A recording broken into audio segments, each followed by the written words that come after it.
Michael Myers is back from a 10-year nap. And apparently, nobody decided to change the locks on Haddonfield. That's right, because on my way back from the psych ward today, I stopped off at my local video store and I rented Halloween 4, The Return of Michael Myers. Just remember, the scariest thing in this movie isn't Michael Myers, it's the Haddonfield Police Department's job performance.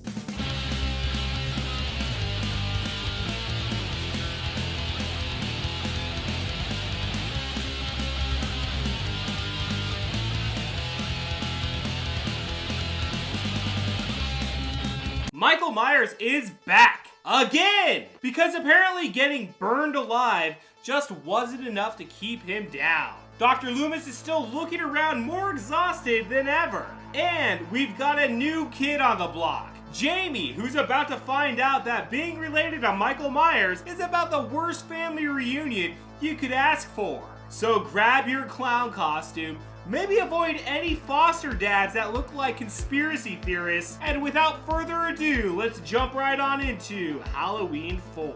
The film opens on October 30th, 1988. With a chilling atmosphere, we see shots of eerie deserted fields and Halloween decorations that signal the rural setting of Haddonfield, Illinois. It's a somber reintroduction to the world of Halloween after the third film's departure from Michael Myers altogether. Now, we cut to a sanitarium where Michael Myers has been in a coma for 10 years following the fiery events at the end of Halloween 2. He's being transferred from Ridgemont Federal Sanitarium to Smith's Grove, and the two paramedics transporting him discuss how Michael Myers has a niece. This small bit of dialogue reveals Michael's reason to kill again. Michael springs to life, killing the medical staff in brutal fashion. His hand crushing the skull of one of the paramedics is one of the first shocking kills in the movie. We meet Jamie Lloyd, played by Danielle Harris, the daughter of Laurie Strode. It's revealed that Laurie has died in a car accident, and Jamie is being raised by a foster family.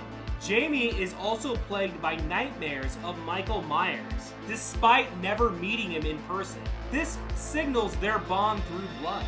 As we see, Dr. Loomis was not ever told about the transfer of Michael Myers. As he shows up on the scene of the crash, he knows that Michael Myers is heading to Haddonfield, Illinois. There's a terrifying scene at a gas station where Michael kills a mechanic and a clerk. As Dr. Loomis arrives at the gas station, he has a face-off one-on-one with Michael Myers. He attempts to take the evil monster out, but Michael Myers escapes and causes an explosion, severing Haddonfield's communication lines and isolating the town. Back in the town of Haddonfield, everyone is preparing for Halloween, completely unaware of the danger coming. We see Jamie's foster sister Rachel preparing to take Jamie trick-or-treating. Rachel, you see, is a typical teen dealing with her boyfriend Brady and juggling responsibilities. We see Rachel take Jamie to a local pharmacy where Michael, who is now back in Haddonfield, starts to silently stalk her. His presence is chilling, especially when Jamie unknowingly picks out a clown costume. The same costume young Michael wore in the opening of the original Halloween.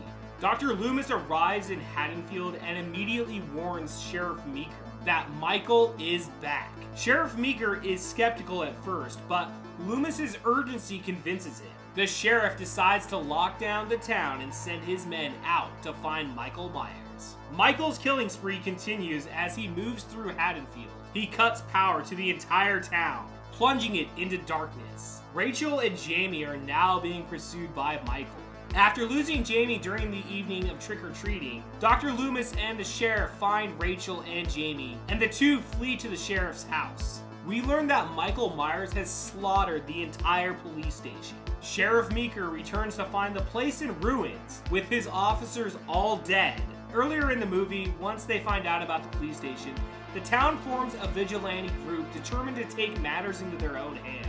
Michael slowly picks off people one by one, including Rachel's boyfriend Brady, in a brutal and drawn-out confrontation. Rachel and Jamie try to escape Michael by climbing to the roof of the sheriff's house. The rain-soaked roof and sheer drops makes the sequence incredibly tense, especially as Michael closes in on them. Rachel falls seemingly to her death, leaving Jamie alone After Jamie gets away from Michael, she ends up with Dr. Loomis at the local school. Michael Myers tracks her down and takes out Dr. Loomis for the moment.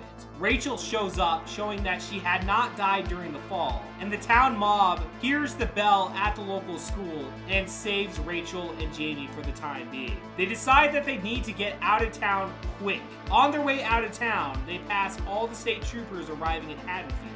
This is where things get very interesting, as Michael had stowed away under the truck and takes out each of the men inside the back of the truck one by one.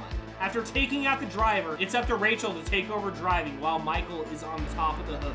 Rachel drives frantically while Michael clings to the back of the vehicle, trying to kill them both. She crashes the truck, taking Michael out. The town's police arrive and open fire on Michael, sending him falling into a well. Thinking that Michael Myers is dead once and for all, the film ends with a shocking twist that mirrors the opening of the original Halloween. After everything seems calm, Jamie, in a trance-like state, brutally attacks her foster mother while wearing the same clown costume as a young Michael Myers did. The film closes with Dr. Loomis's horrified scream as he sees the blood-covered Jamie holding a pair of scissors. So I got a confession to make to you guys. I didn't actually see Halloween 4 until I was in my 20s. But after watching it, I totally get why fans love it. It's got a lot of great stuff going on.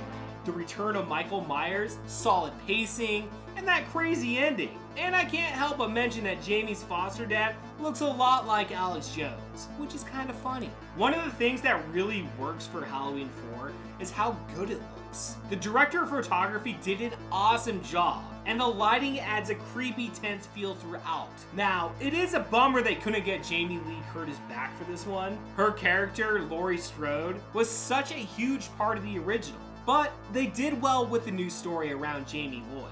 And getting Donald Pleasence back as Dr. Loomis was a big win. That said, the original Halloween is still my favorite. It's just hard to beat the first one, okay? But Halloween 4 does a great job of bringing Michael Myers back and keeping the same scary vibe.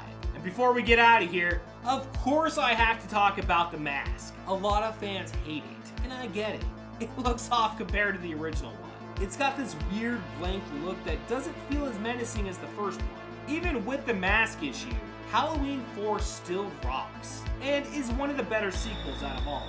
So the next time you're out trick-or-treating, make sure to check behind the bush and that Michael Myers is not around the corner. So until next time, I'll see you at the video store.